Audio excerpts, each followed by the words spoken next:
Are Singaporeans good drivers? Do drivers exercise enough due diligence on the road? Do we take note of other road users like pedestrians, motorcyclists, and cyclists? How often do Singaporeans get into accidents? Who are responsible for these accidents? Are taxis as big a menace on the roads as other road users make them out to be? These were issues and questions that were addressed at a dialogue held on Wednesday, organised by the Automobile Association of Singapore. Personally, are Singaporeans good drivers? I think we are average. I think we can be better. We are mad, M-A-D. Why I say mad? We make a difference. I still have faith in Singaporeans. I would say most Singaporeans are fairly competent drivers, but I'm not sure how considerate they are as drivers. So, are we unsafe? Reckless. Yeah. Vice Chairman of the Singapore Road Safety Council, Professor A.P. Gopinath Menon, also presented his findings on Singaporeans' road habits.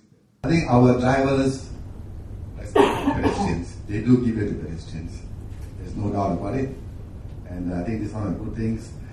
So we do respect pedestrians, mostly because I think a lot of demerit points if you hit a pedestrian.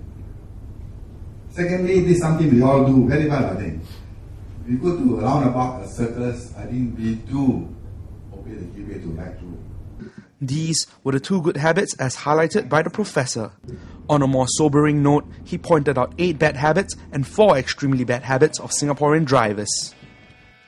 The bad habits are not giving way at all to other vehicles, ignoring yellow box regulations, driving in between lanes, rubbernecking where drivers slow down to look at accidents, not keeping a safe distance between vehicles which can cause chain accidents, not paying attention to traffic signs, especially those that are triangular in shape, not planning a route beforehand which causes slowdown in traffic and may cause accidents, and moving off slowly when the green light comes on.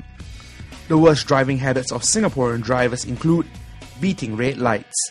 There are 1,700 reported cases each month. Using a mobile phone while driving, speeding excessively, drink driving.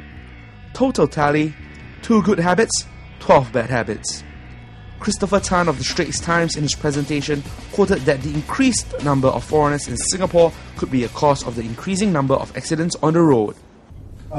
In 2008, the GIA, General Insurance Association, attributed a surge in accident reports to a 5-year high of 151,000 over, partly to a larger number of foreigners who are unfamiliar with Singapore roads. This is quote unquote. And then in another instance, Associate Professor Wong Yin Piu, who teaches road transportation at NTU, he said, an influx of newcomers who are not familiar with Singapore roads might also have an effect on the road culture.